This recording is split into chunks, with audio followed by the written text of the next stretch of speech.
What's happening, guys? What's happening, guys? What's happening, guys? Happy Tuesday. Good afternoon, good evening, good morning, good night, wherever you are watching from, and welcome to my channel for another transfer talk live stream, because I feel like it's better to do these streams live rather than pre-recording it, because there's a bit to talk about, of course, and I've actually got some exclusive news. I've got some exclusive news that I will drop later on in the show, of course, but we got some stuff to talk about, and as always, I want to hear your thoughts, especially with everything going on with Manchester United transfer stuff. You know, it's never a easy transfer window for Manchester United. There's always got to be some sort of chaos. So I want to hear what you guys think, but big up everybody in the chat as always. Big up to Wildcat Production, says big up to you, appreciate it. I hope you're having a good day. Shout out to Eric Reed as always. I hope you're having a wonderful day. Big up to Dead and Gone, says howdy. Big up Ruben, says tier 1 Mina. I hope my rank goes up to tier 1 by the end of the day. Big up Aki, nice to see you show your face again in the chat after yesterday's FIFA stream, but it's alright.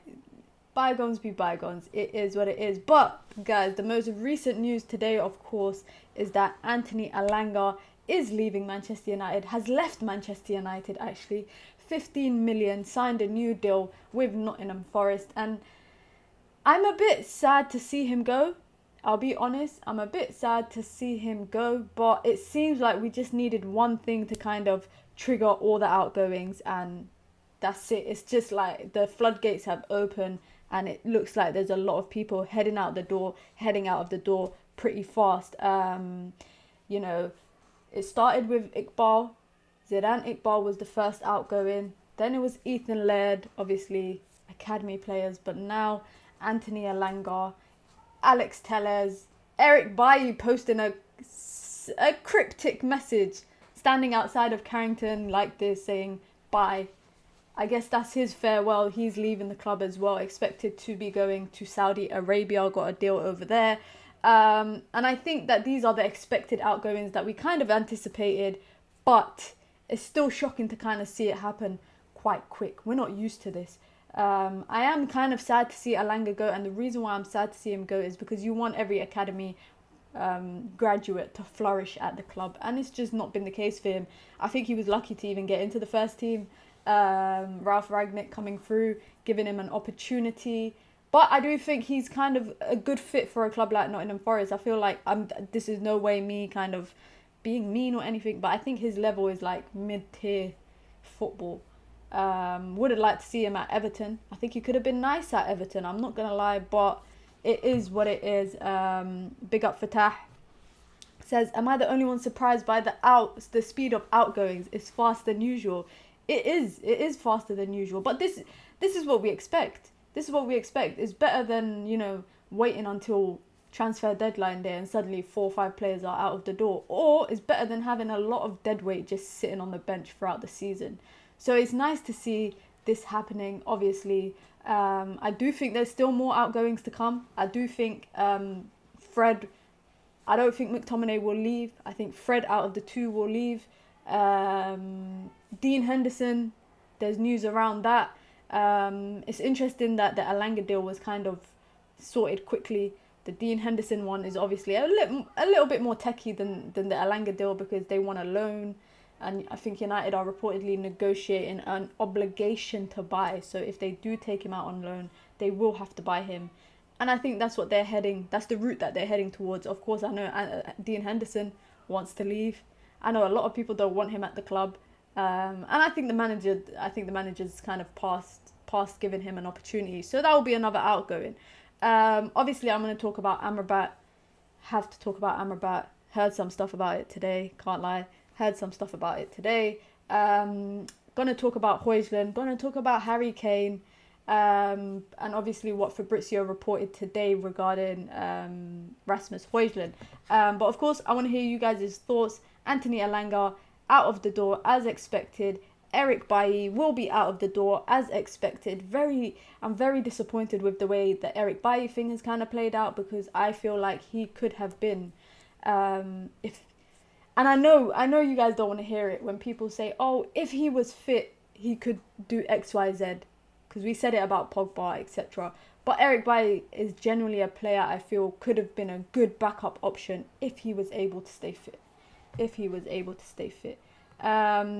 I think Fred will leave as well, but we better get something from these outgoings. I feel like what we're even getting is peanuts.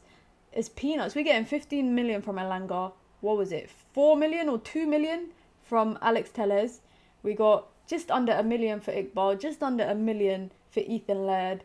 Reportedly, roughly around 15 to 20 million for who else? Roughly 15 to 20 million for Fred, which is the rough estimation. I don't know exactly how much it will be. I think out of all the possible outgoings that we have, it will probably total like 50 million.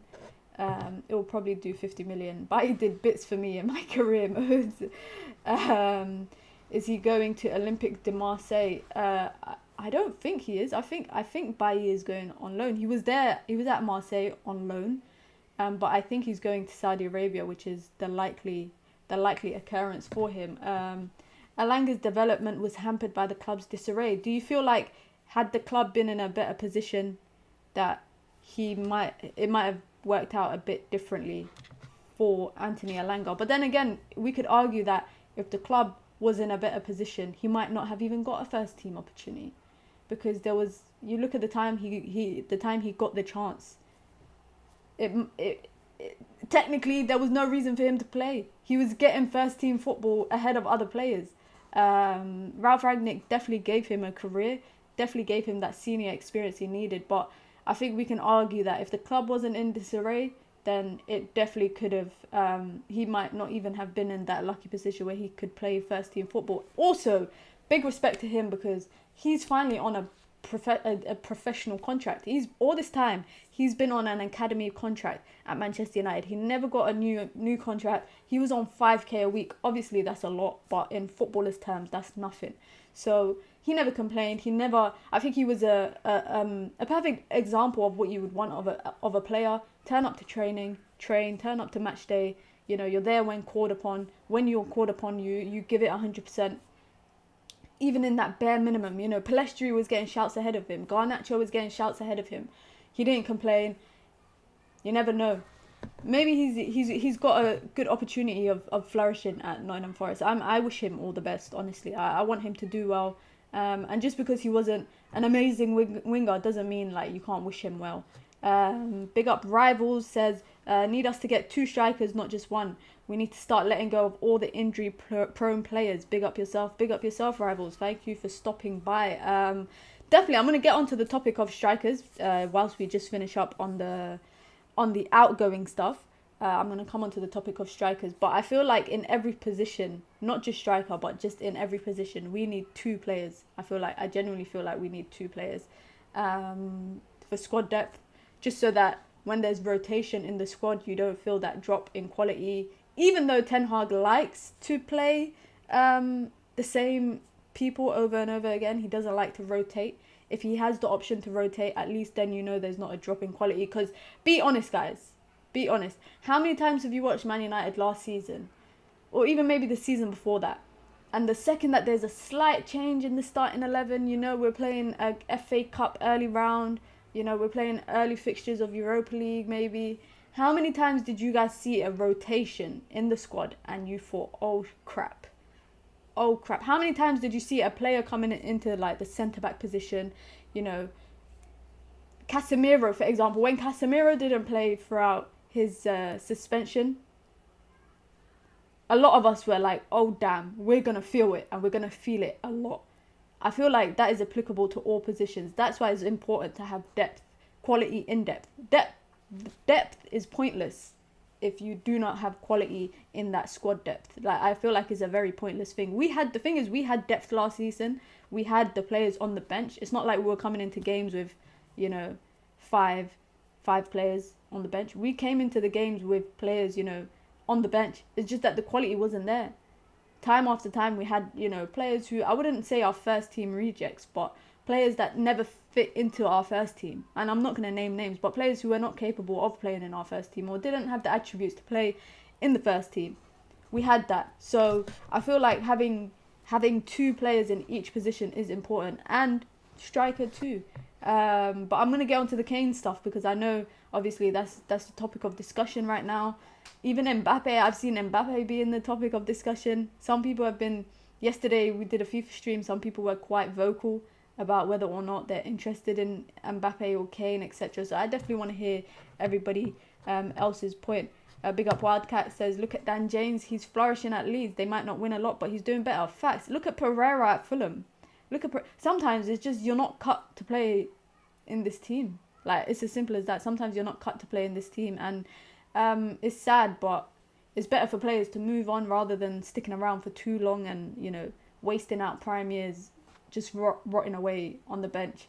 But I still think there's going to be a few outgoings, obviously.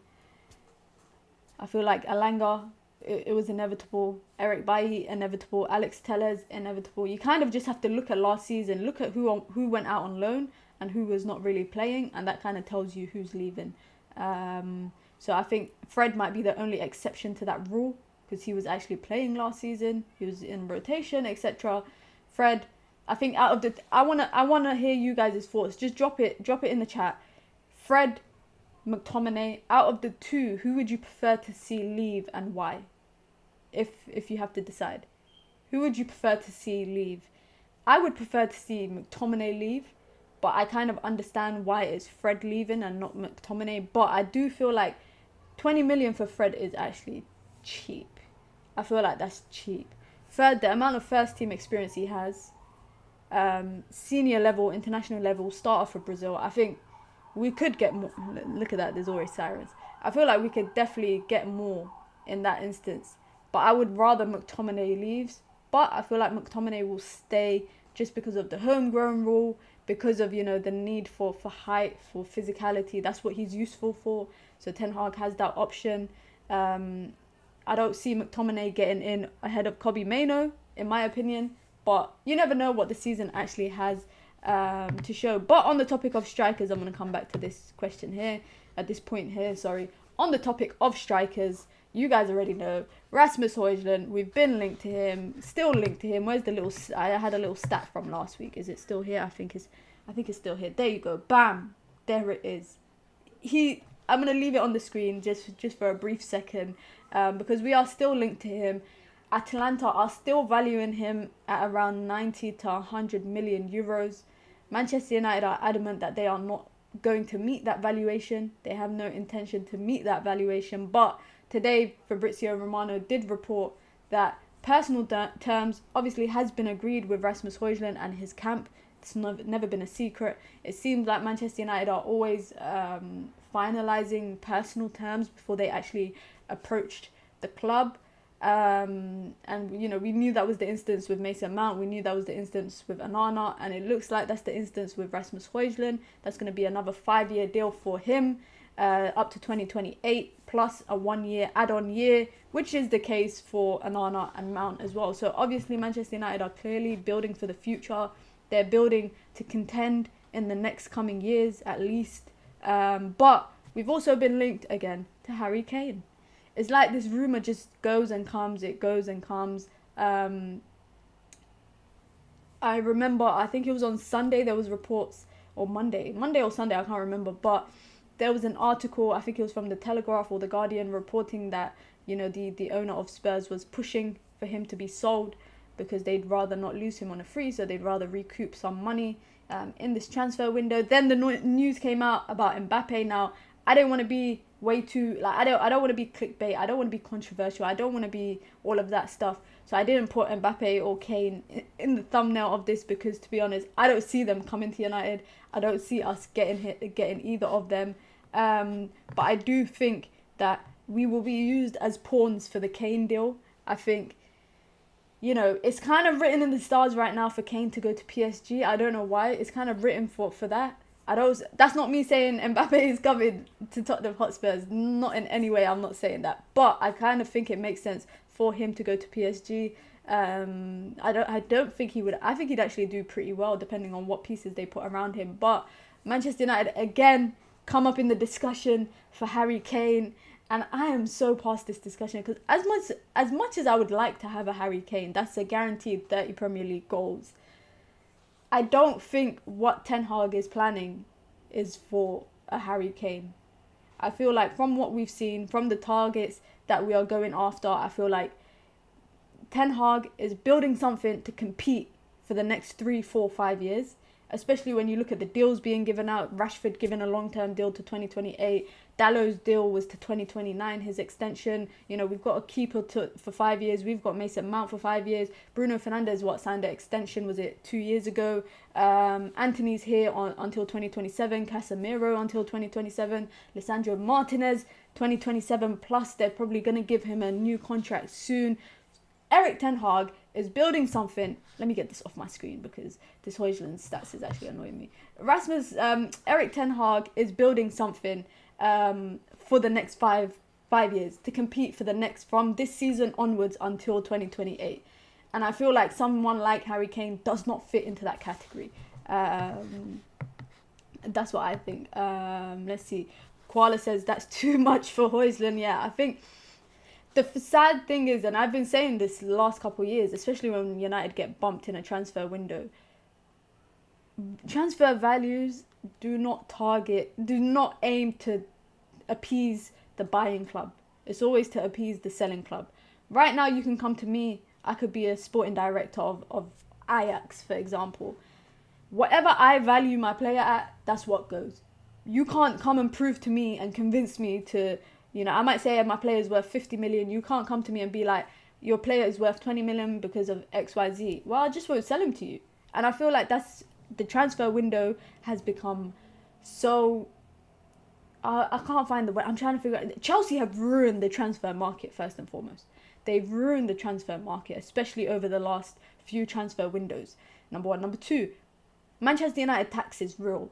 We can... Right now, you saw it with Liverpool and Cody Gakpo.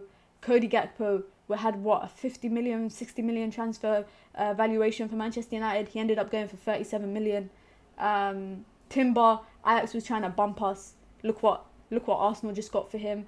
I don't think Lisandro Martinez's fee was too much. I personally, after I've seen what he's done for us, I think that's actually a bargain. But Anthony, that's a rip-off.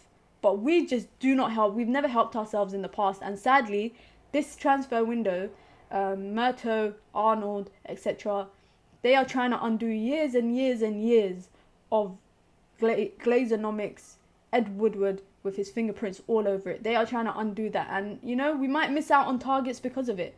Right now, if United walk away from the Højlund deal, you know, it's an L that they have to take because it's something that we've shot ourselves in the foot.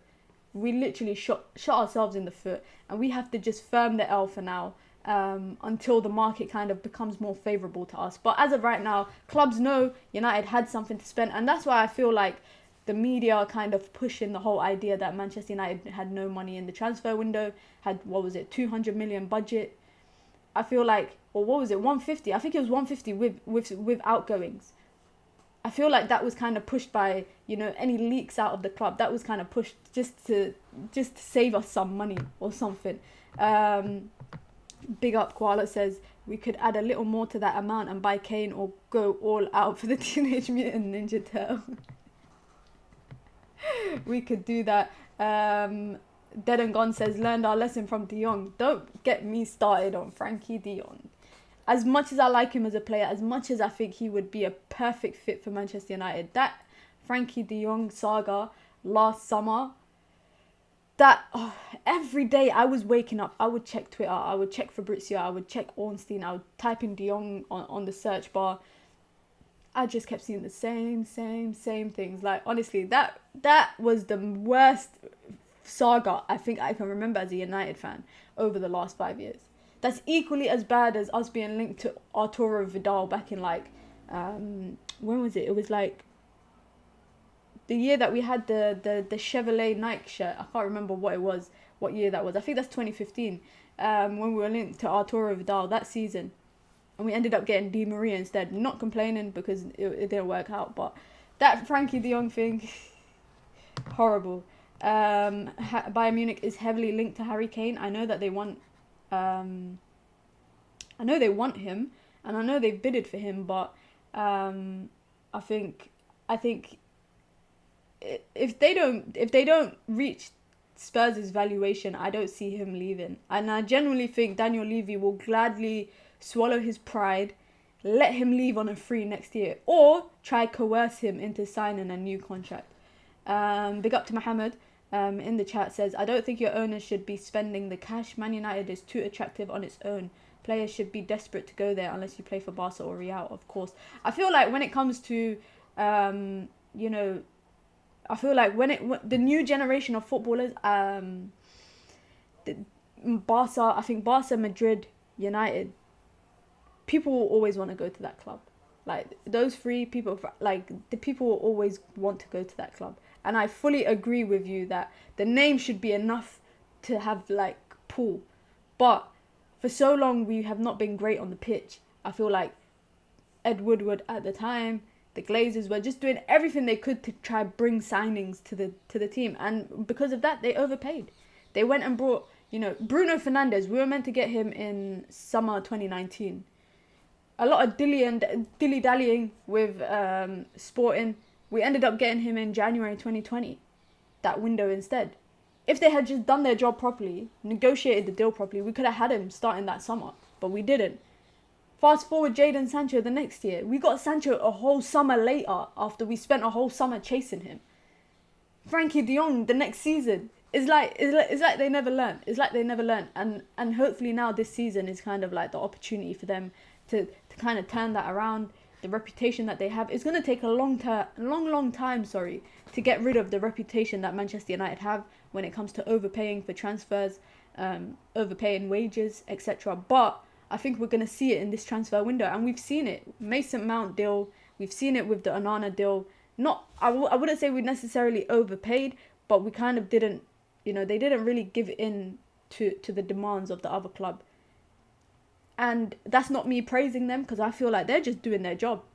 Like, this is basic 1 + 1 = 2. They are just simply doing their job, and they should be doing it. This is what they should be doing. This is how they should be negotiating.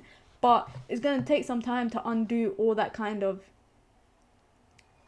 stuff. But fingers crossed they can. Frankie de Jong is staying because he does not want to lose his Spotify premium membership. I actually saw that 5 clubs were interested in Mbappe, and Barcelona is actually one of them. Obviously, I don't know how they can afford him. They're 200. How much is it? 300 million euros that Saudi bidded for him. So that's 259 million pounds. There's no way they could afford to buy him. There's absolutely no way. Unless they stop building their new stadium and they just spend all the money on getting him, which I don't see happening, because this guy, he's going to be like, what's his name? The guy that was at Barca and then went to Figo. He's going to be like Figo. He's going to go to Barca and then end up at Real Madrid somehow.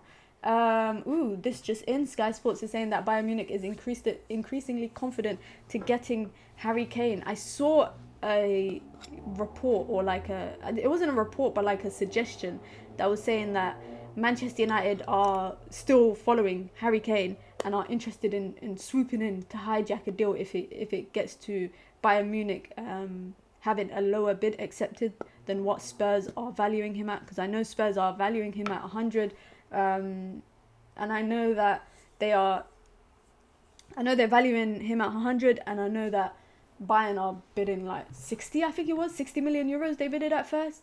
I think they'll bid up to 80 million. I think 80 million will be their cap, and that's it. But if Man United were to do that, I rate them.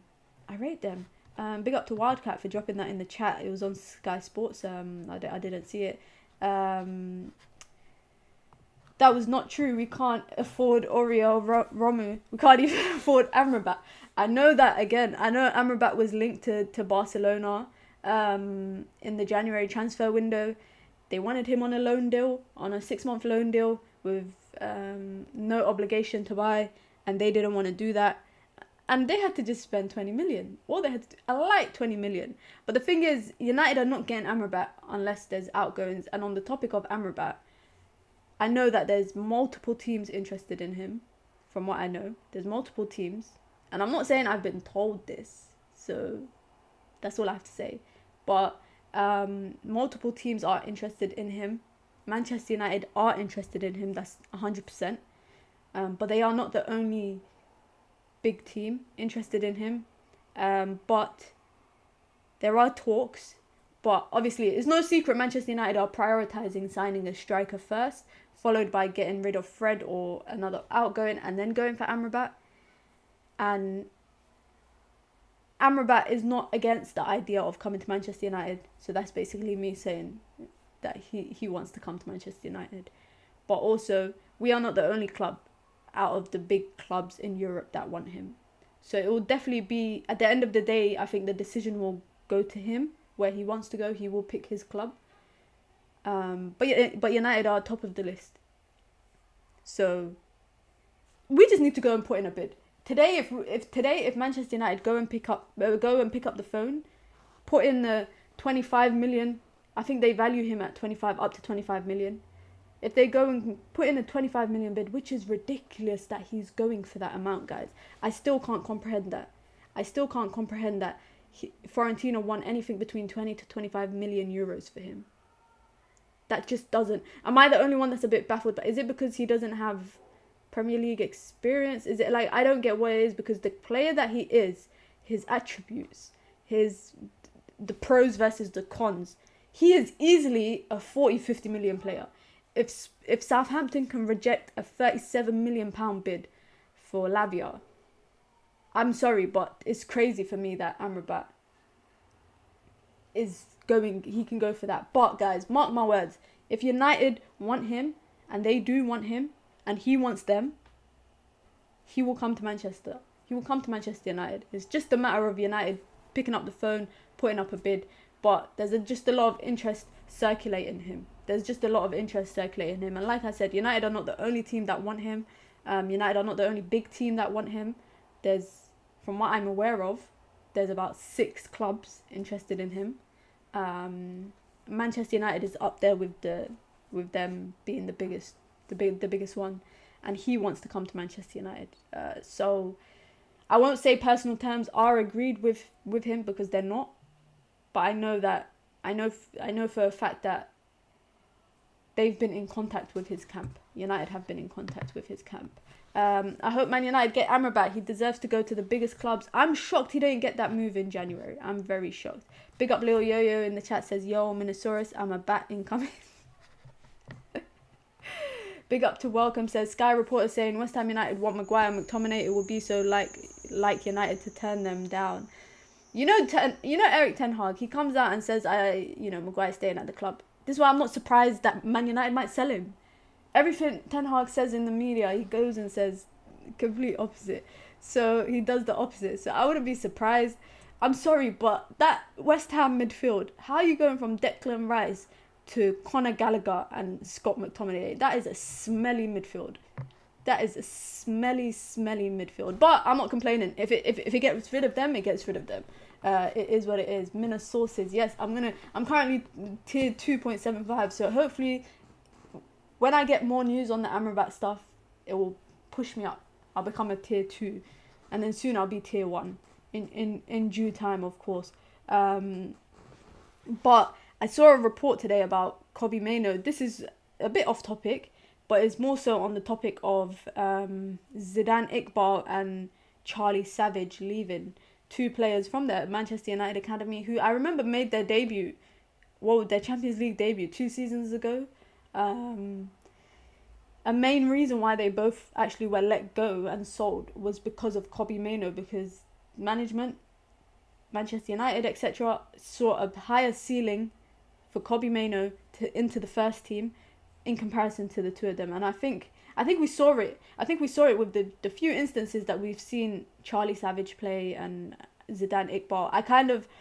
I always used to wonder why Zidane didn't play last season, and then it kind of started to make sense to me halfway through the season when I started seeing Kobbie Mainoo play in like the FA Cup and whatnot. It made kind of sense to me.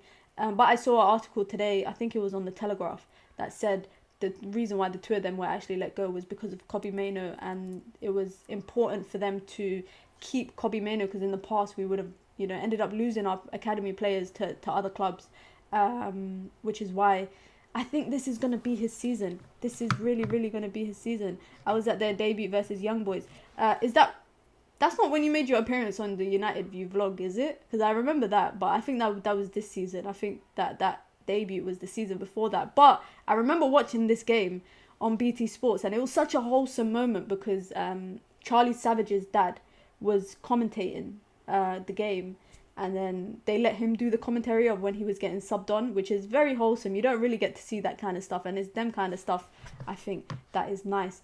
But if McTominay leaves and Fred leaves, I think that kind of gives way for Amrabat to come in and Kobbie Mainoo to come into the first team. I'm going to come back to this part here about West Ham wanting Maguire and McTominay. It's weird because they want Conor Gallagher as well. They want Conor Gallagher as well. Are they just going around buying all the English players from, or like all the British players from rival clubs? Because that's what it seems. That's what it seems like they're doing.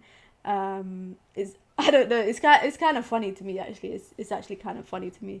I was on the vlog versus West. Okay, that's the one. Yeah, I was trying to remember what vlog it was. I didn't even realize that was you until someone said it in the comments of the video, and then I had to go back and rewind it. Imagine if Barca hijacked him.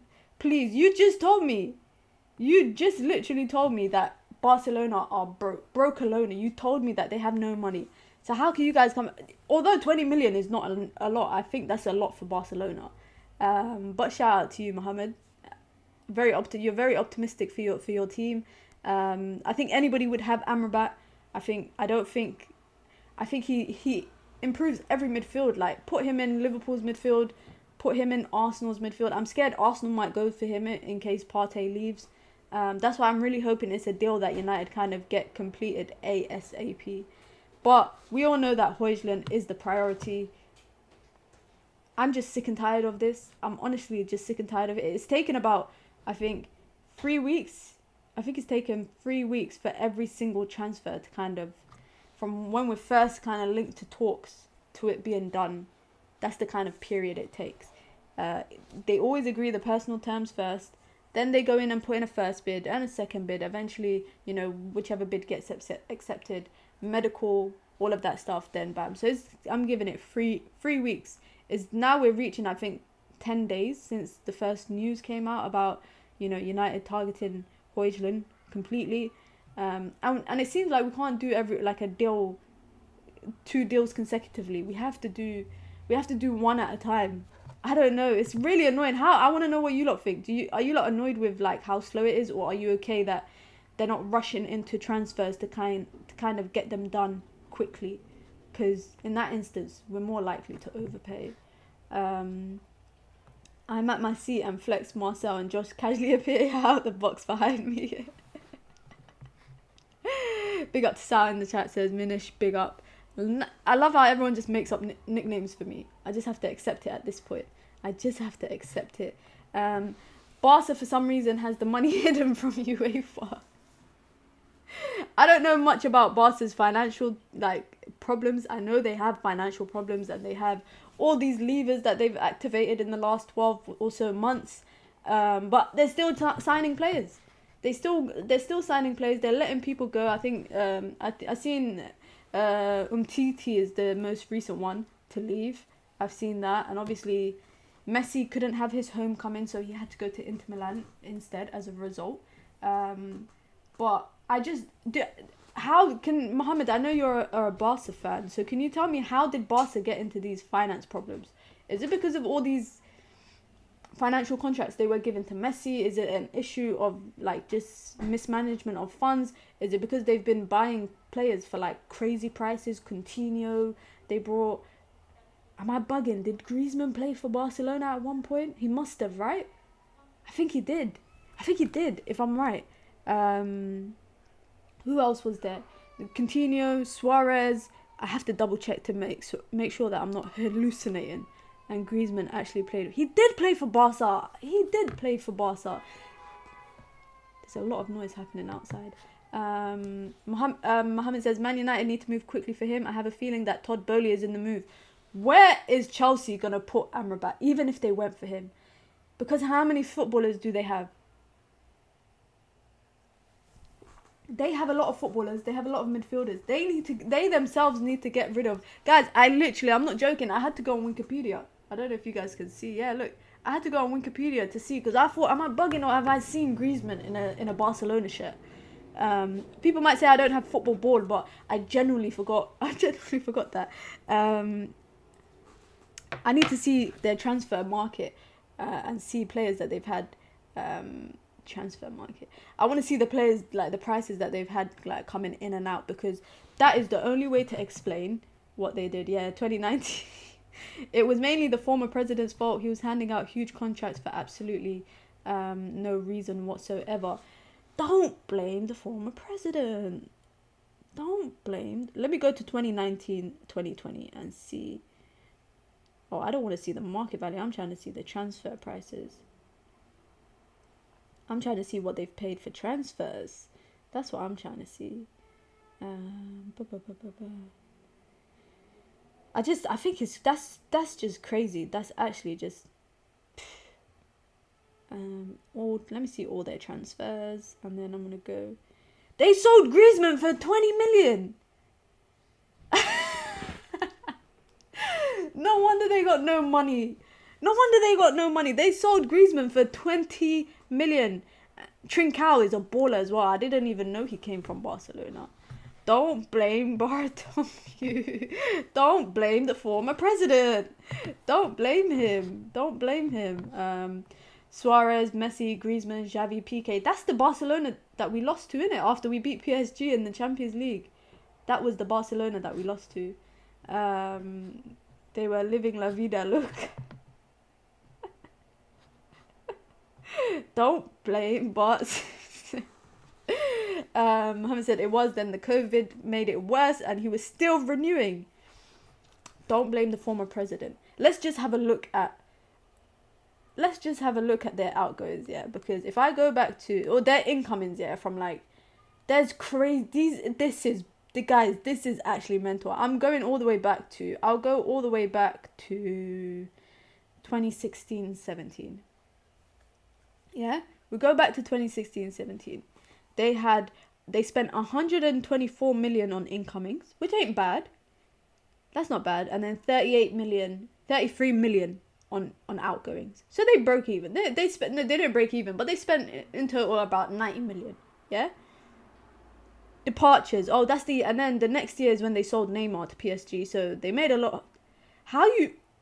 This is ridiculous. This is actually ridiculous.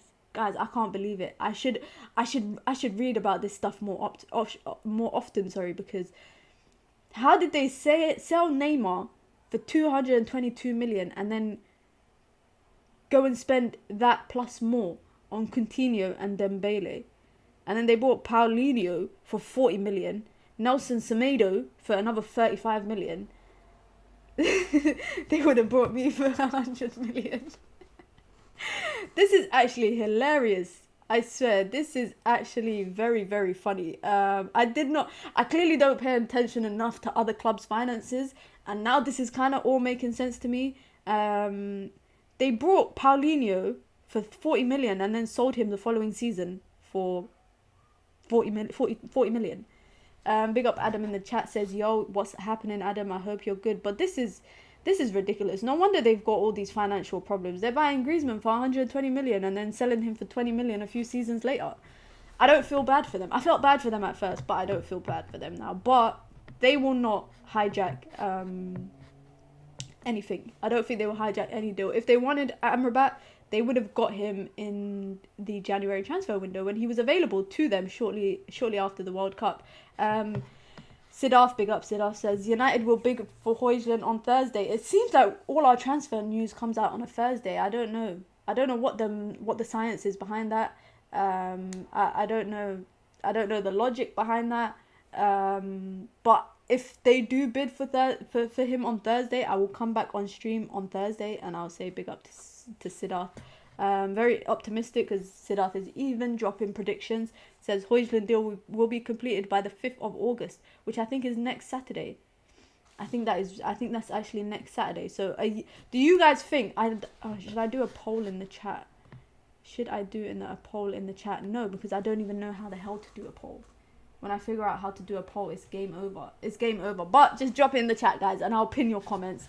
Do you think first game of the season, Manchester United versus Wolves, do we start with Sancho as a false 9 like we did in pre-season?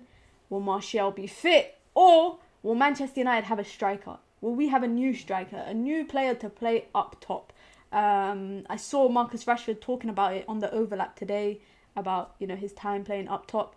But let me know in the chat what your thoughts are in terms of, I think the season starts 12th of August and we play on like the 13th or the 14th. We play on the Monday against Wolves.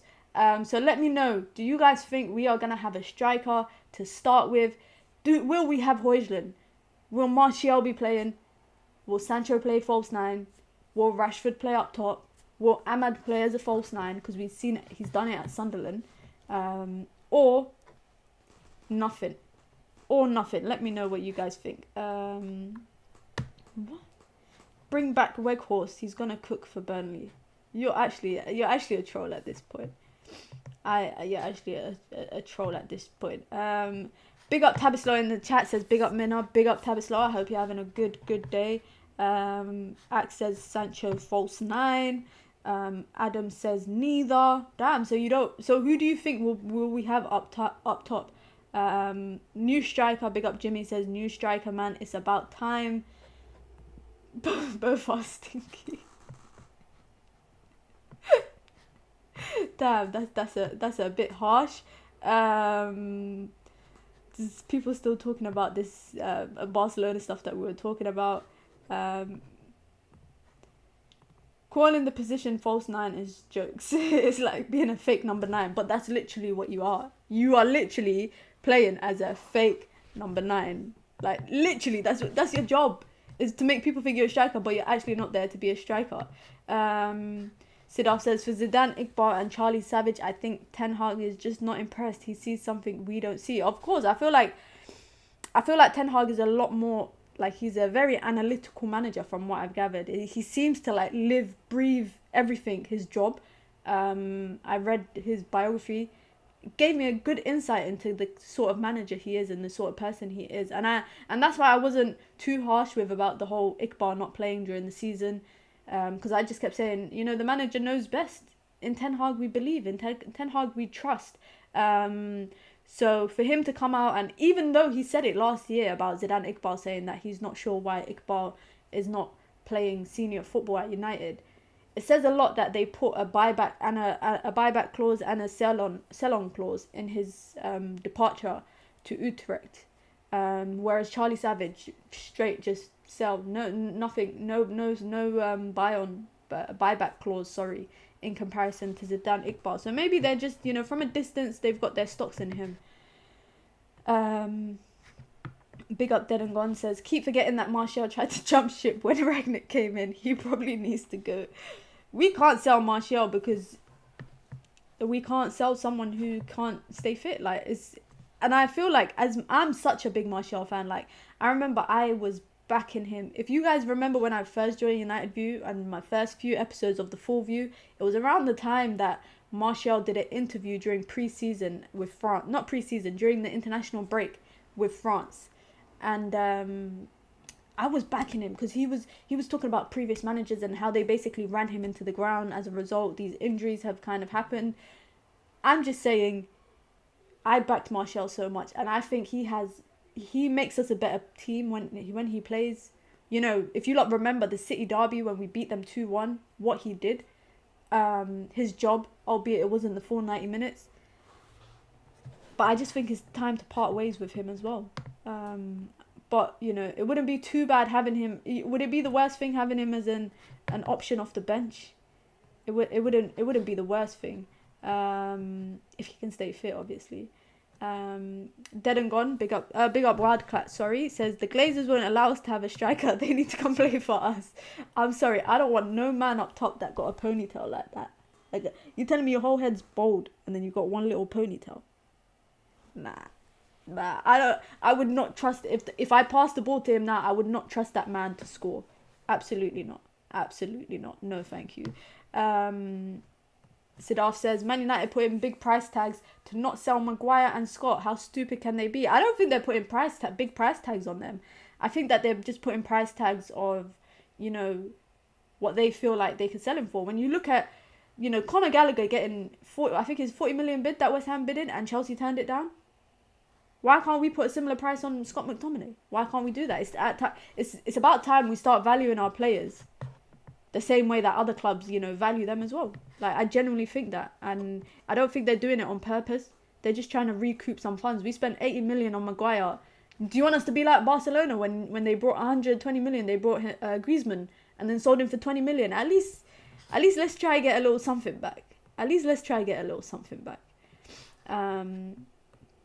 Koala says Sancho false 9 would be good because he would slip in Rashford into those scoring positions. If you haven't watched it, I recommend you watch Rashford's interview on The Overlap with Gary Neville. Very interesting things he said about playing up top and just, you know, learning on the job to play as a striker, why he likes to play out wide, etc, etc. Mina was Martial FC for a minute. I've always been Martial FC, man. Always. Not Martial FC, I've just been a supporter of him. Like I've been a supporter of a lot of players in the team. Big up to Dean in the chat. Thank you for joining us. Says, is Amrabat as good as they say? I know nothing about him. If you want to know stuff about Amrabat, I would say go and watch. Obviously watch the World Cup. Watch his highlights from the World Cup. But watch also, there's a lot of footage you can find his time at Fiorentina. There's so much time. You know, just the Europa Conference League alone, you can see how good he is. Big up to DJ, says Kobe season. Hello minions, DJ #1 fan of Kobe Mano. Wildcat says, I honestly don't want Charlie Savage to go. I'm sorry, I just don't see whatever people see in Charlie Savage. I didn't see it. Maybe I just didn't give him enough time. I watched him a few instances when he was on loan at Forest Green Rovers. I was not really impressed. I wasn't really impressed. But it is what it is. He's moved on. I think it's Reading he's gone to now. Who are, I don't know if they, I don't think they got relegated. So I think they are still in the Championship as well. Let me just scroll down quickly. Nice to see a lot of people active in the chat. So I appreciate it as always because you keep the topics going. You keep the topics flowing. Siddharth says maybe it's their strategy. 5 players incoming 2 weeks for each transfer since 14th of June. That could be a strategy. If Barca can take a loss for Griezmann, Maguire is worth 5 million max. That's a bit harsh. That's really a bit harsh. Jay Adams says, Mina, are you Eritrean? No, I'm not. But big up to all my Eritreans. Yeah, that's actually wild. I don't even rate McMayo, but we can at least get 30 million for the scrub. I feel like it's crazy how teams can offload their players, and you know, when we try to do it, it's like, why is the club doing it? Why are they, you know, putting big price tags on their players? They're just doing what everyone else is doing. Chelsea out here trying to recoup all the money they've spent. They're selling Havertz for 60, Mount for 50. We can't get a light 30 for McTominay. No, like, I don't see why that's the worst part. So Reading did get relegated. I didn't know that. I knew Wigan got relegated. I knew Wigan got relegated. I read that we can match any future fee for Charlie Savage, so who knows? Would we bring him back? I'm not too sure. I'm not too sure if we would bring him back. DJ says, Mina, personally, I would keep Martial, bring Taremi and Højlund in. I'm 100% on board with that. I can't lie, I'm 100% on board with that. Just, I don't know wages-wise how that would fit in terms of how we could have a big salary for it just makes me think, what would these other guys demand if Martial is on like 250, I think. He's on 250 or 220, I might be wrong. It might be 250 before the deductions that they had for Europa League. But I think you lot already know where I stand on Taremi. You guys already know where I stand on Højlund. Should I bring back the stats now? It's got a lot of per 90 stats, so I know some people in the chat might not like that. But I might actually do, you know what, guys? My next stream, transfer talk stream, I might do it tomorrow or maybe on Thursday. I will do a breakdown comparison of all the strikers we've been linked to, all of them. Maybe not Mbappe because that's a bit unrealistic. Maybe not Kane, but I'll do Taremi, I'll do Højlund, I'll do Kolo Muani, and we can look at them from a bird's eye view and just analyze them together and see based on, you know, numbers. Because of course, when you come to talk about football, there's two types of things: it's the eye test and stats.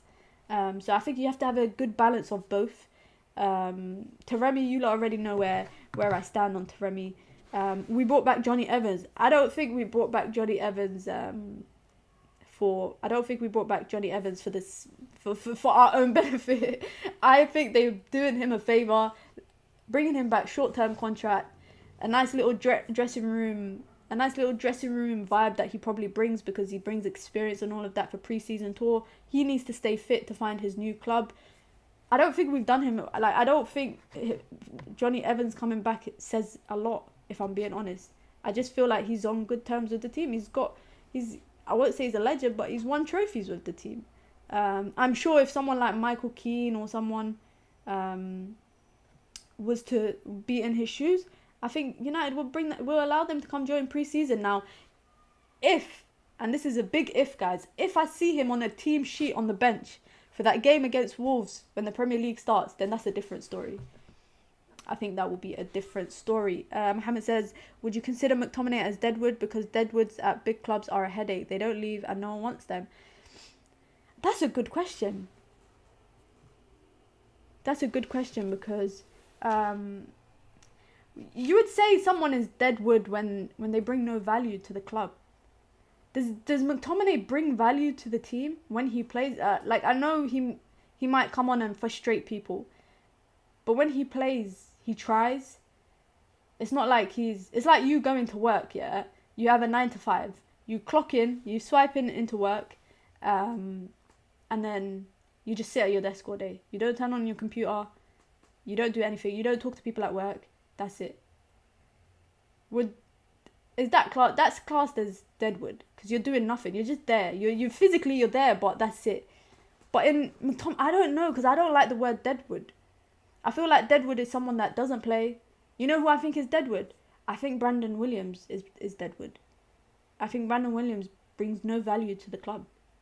And I don't mean this in a mean way, because I don't like to bully players or whatever. I don't like to talk bad about players, but I feel like players like Brandon Williams, never in the team sheet, just in the club, gets his money, doesn't play. What does he do? What does he do except for taking a salary and doing balloons in the car park of Carrington? What does he bring? What value does he bring? Whereas Scott McTominay, he's not the most talented, and this is applicable to pretty much everyone in that team that come off the bench, and play. If you come on and you at least try, you're not, walking around like some players were. Remember that Liverpool game two seasons ago? Players were not even trying. But if you're coming on and you're actually trying and you're giving effort, I don't care how talentless you are. Sometimes trying is appreciated more than talent, because you see that they're actually, they're trying to add value. But I wouldn't say McTominay is Deadwood. I just think he's overrun his time. I don't know how McTominay has nearly 200, how many appearances does he have for the club? I don't know how he's accumulated more than 200 appearances for Manchester United. It actually blows my mind that he's managed to accumulate that much. It's only got 144, but that's Premier League, I think. That's not even in all competitions. But I want to hear what you guys say, because you guys seem to have a bit to say. If we can keep Phil Jones and Bailly for so long and they don't play, for sure, so we can keep Martial, because when he does play, most times he pays us back. That's a good point. That's kind of like what I was just saying now. When you play, you bring some sort of value. You're not useless or whatever. Wildcat says he does bring value. Big up Jay Adams says McTominay is definitely Deadwood. Little Yo-Yo says somewhat. Koala J says, Mohammed, you can have him at your club. We'll give him to Barcelona for free. Obviously, Mohammed is a Barca fan. We'll give him for free. Give us Frankie de Jong. You can have Scott McTominay. How about that? Wildcat says, but then so does Fred. I think it's down to work rate. Yeah, I think it's down to work rate. Adam says McTominay is better than buying Gallagher for 50 million. West Ham are just, they're a bit unusual with their transfers. I'd sell McTom before Fred 100%, but also I said I understand why they would opt to sell Fred and keep McTominay because of the, but it's kind of pros and cons between the both of them. Sidolf says McTominay is average. Would you turn down Amrabat for McTominay? He lacks quality but not a Deadwood. I agree with that. I would not turn down Amrabat, number one. That's the first point. Pyramid Scheme, shout out to Pyramid Scheme, says McSauceless. This is the second remix name that he's come with. McSauceless is a net negative, Mina. Gotta get him out. Make room for Kobe. I can't fault you for that. I agree. I think Kobe Mainoo deserves more of a chance, and I feel like a lot of these players, if this Deadwood stays around, they kind of take up spots that could go to more deserving players. And that's why I feel like Brandon Williams should not be, and I know you guys are going to be like, Mina, you're bringing up Brandon Williams again, but I feel like Brandon Williams, I'd rather have Alvaro Fernandez as the third choice or second choice fullback than Brandon Williams, in my opinion. Dead and Gone says McTominay isn't Deadwood.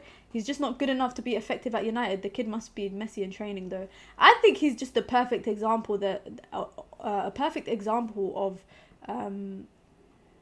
talent. What was it? Talent fails. Something about working hard works basically when talent fails you.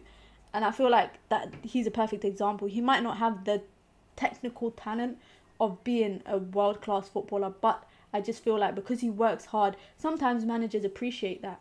And sometimes how many people do you guys know just in a work environment? They might not be the smartest at work, but they work hard and they really try. And maybe that's just the case with him. Obviously, there's things behind closed doors that we don't see, but it is what it is. It is what it is. For him to stick around, what is this? This is his third manager. This is his fourth manager. Mourinho, Oli, Ragnick, and now him. And now Ten Hag. That's 4 managers that he still stays on the good side of. There's games where the managers opt to start him. Clearly, guys, there's something behind closed doors that we just don't know. Or maybe he's like related to Sir Alex Ferguson. One or the other. I don't know. Was that the home game when we lost to Liverpool 2 seasons ago, Mina? Yes, that was the home game.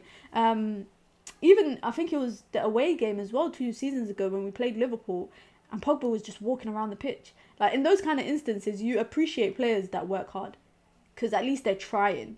No shots to Pogba in it because that's my guy. You lot already know. But you guys say that Fred is incredibly inconsistent. He'll be very good one game and very bad one game. So how do you want him used if he stays? If Fred stays, but I don't think he will because I think he's going. But him or... if he or McTominay stay, I just want them to be used in rotation. And I want to hear what everyone else thinks. I want them to be used in rotation. Oh my god, guys, I got a subscriber count here, guys.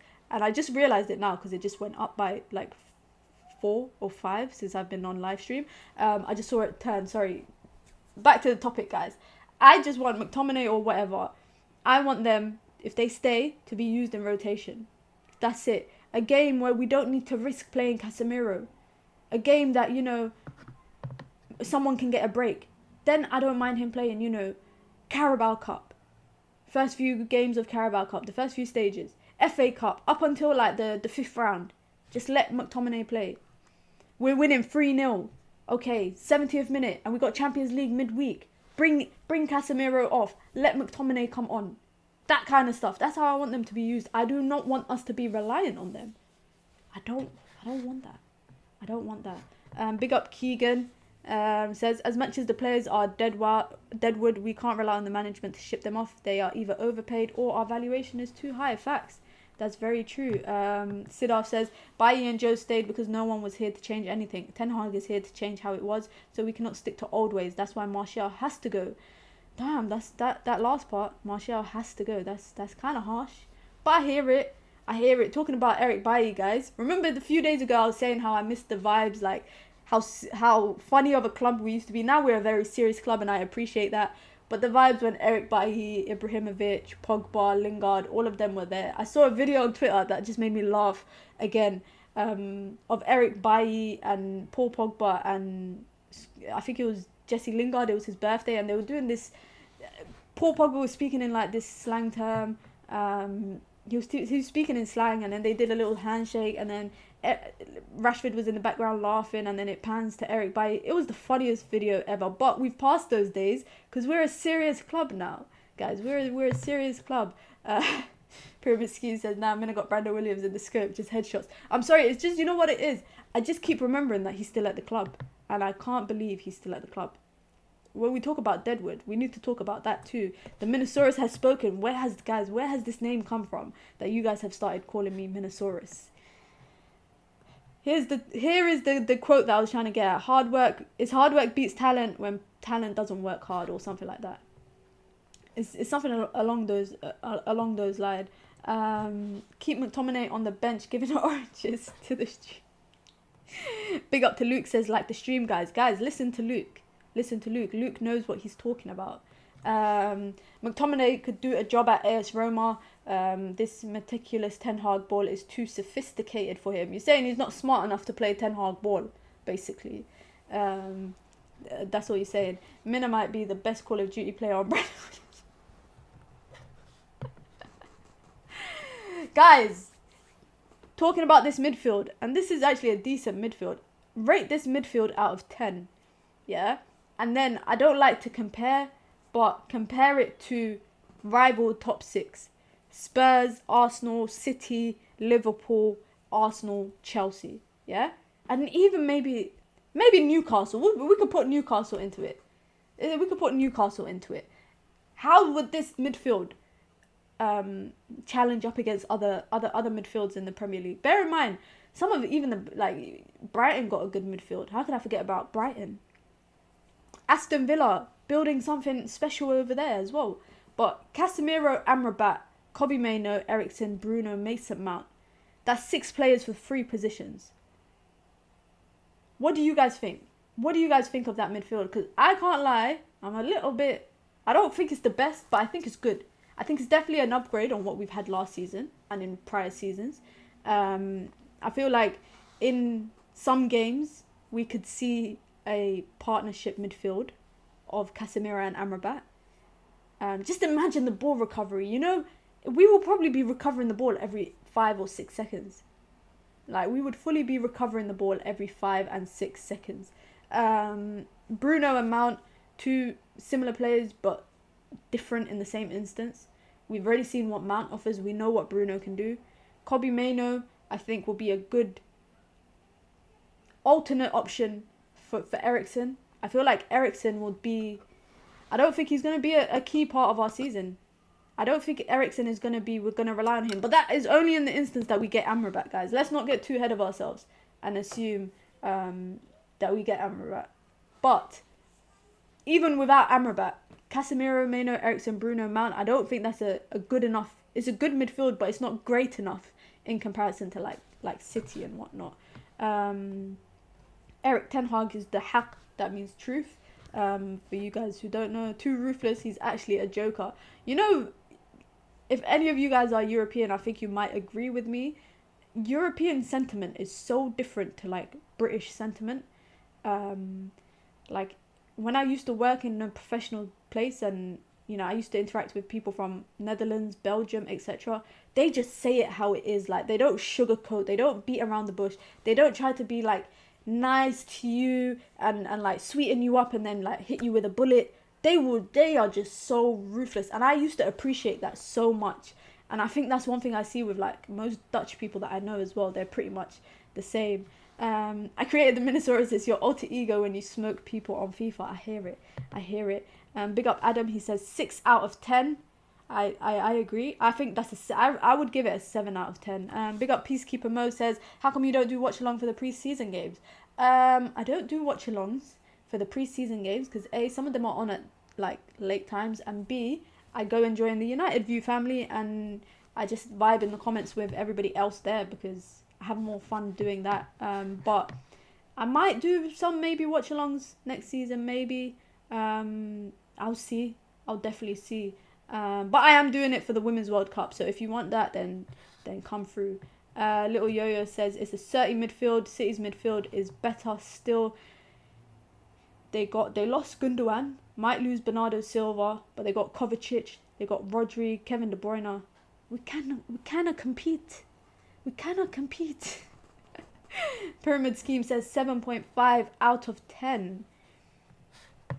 That's nice. I think 7.5 is pretty nice.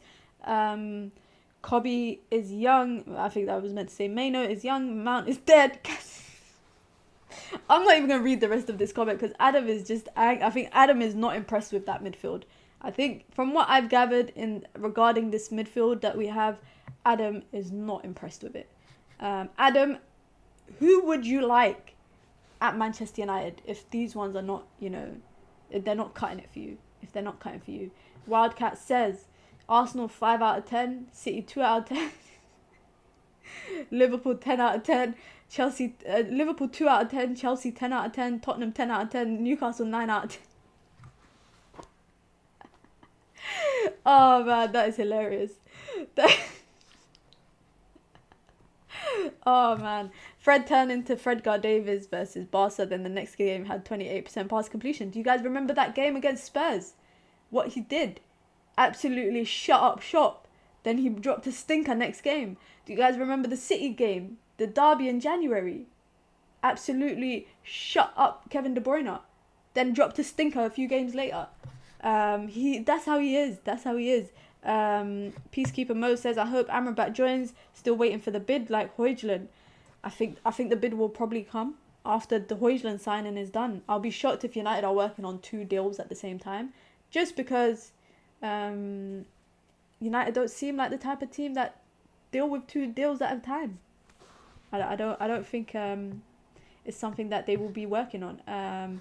Sidaf says with Casemiro, Amrabat, Maino, Eriksen, Bruno, and Mount, we'll have to sell Scott, Fred, VDB, and Medjbri. Is this realistic? That's a good question. That is a good question. I'm not sure if that is realistic to sell all 4 of them. I think out of Scott and Fred, one of them stay. I think Van der Beek wants to leave to get playing time. I think Medjbri, he's got options on the table. I know Borussia Dortmund want him. So that's an option. He could go out on loan again. So I think the less senior players, it could be realistic that we sell them. But, I think Van der Beek, Medjbri, yes. Scott, Fred, one of the 2. But I can't see that happening. Like, I would be shocked. Like yourself, I think that's a bit unrealistic. Maybe 2 out of the 4 will go. Adam says he wants Caicedo, but he's too expensive. It is what it is, man. It is what it is. Caicedo, what is the price tag now? 100 million? 100 million? I don't see anyone getting him, to be honest. I think Chelsea want him. Chelsea's midfield don't make any sense to me. Where are they fitting all these players? I really don't get it. I blame Asna for spending 150 million on Basmati rice. Yeah, that's a crazy transfer fee. Big Up Ivan says, with Onana signing, we'll be able to attack with 1 extra player. I watched a video of Onana's first training session on the Manchester United channel, and he was literally doing passing drills. I think it's going to take a few games for players to kind of adapt, but I'm just looking forward to them balls getting pinged over the box. Like, over the top. Like, I'm just already thinking, he's going to be pinging balls to the fullbacks. Wan-Bissaka, how's your touch? Luke Shaw going to be bringing it down nicely.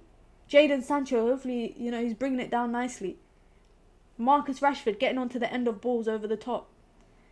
We're basically playing. I think Martinez is going to be a bit more pushed forward in terms of that central defensive midfield role.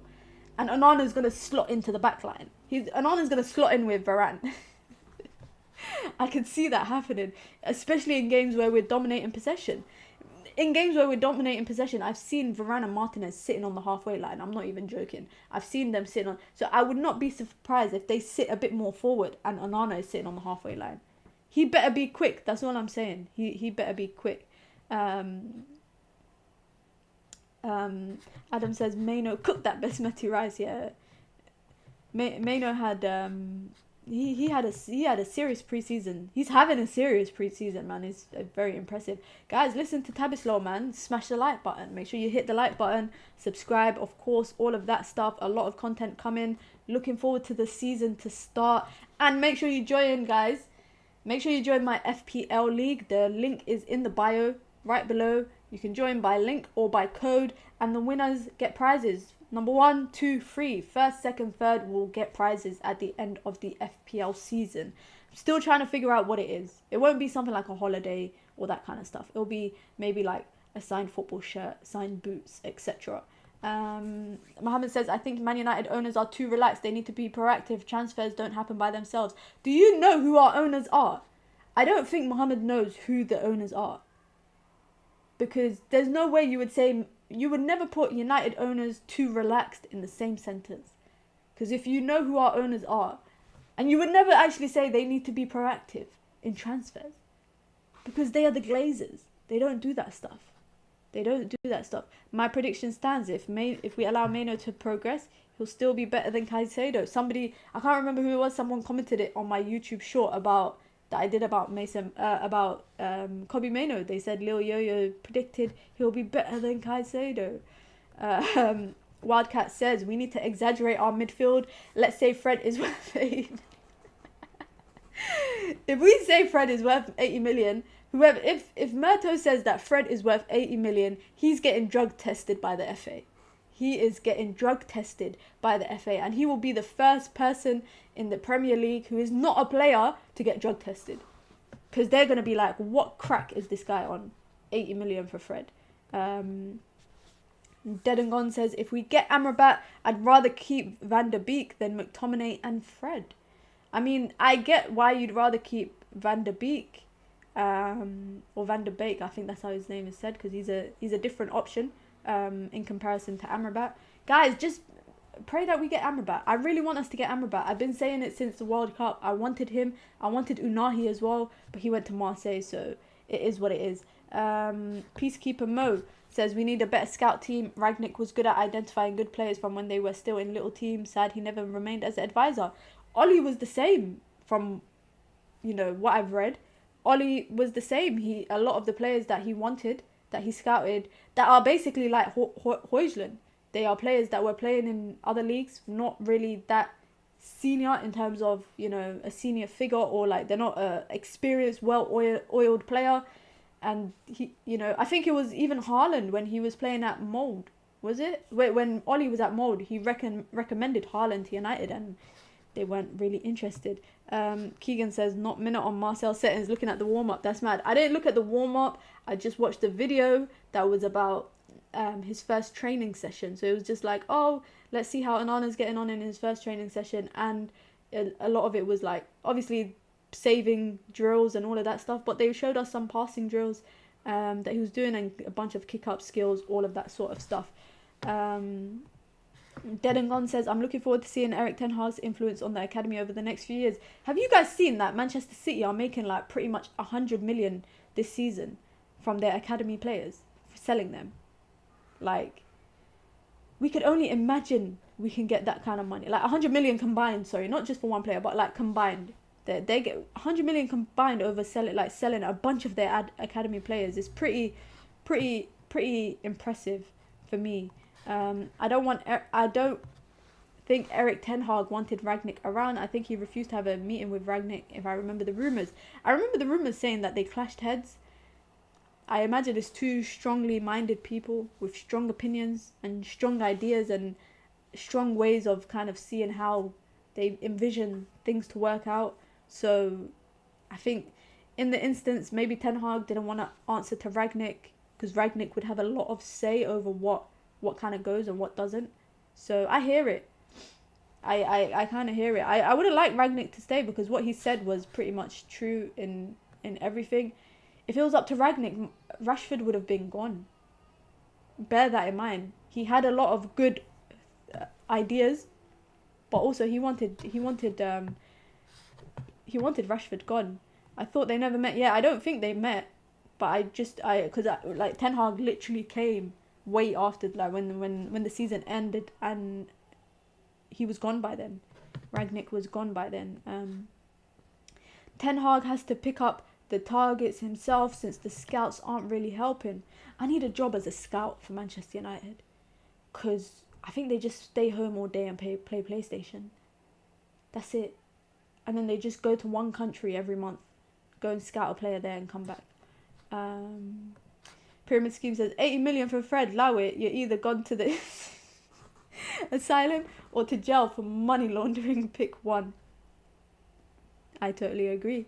But guys, on that note, I'm going to wrap it up. Thank you guys all for coming through, giving me your opinion, sharing your thoughts. I might do these transfer talks a lot more often in terms of live streams midweek. Obviously, news has kind of slowed down this week for Manchester United. The only things that we have heard is about, you know, the Højlund personal terms and what has been agreed with the club. But we're still waiting on that first fee to go in. Hopefully it goes in soon. Hopefully the Amrabat thing starts moving along. But like I told you guys, I gave you guys a little exclusive in the stream. United are interested, have contacted his camp, want to talk about personal terms, but United are not the only people that are interested in him. There's a lot of more big European clubs as well interested in him. But make sure you guys like, make sure you guys comment, make sure you guys subscribe. I'll probably be back tomorrow or the day after for another stream. So as always, guys, it's the road to 1K. You see it there. You see it there, guys. It's the road to 1K. Then I'm going to smoke KG on FIFA as promised. But, guys, thank you guys all for sticking around. Hope you guys have a wonderful evening wherever you are watching from. And until next time, guys, it's your girl, Mina. Peace.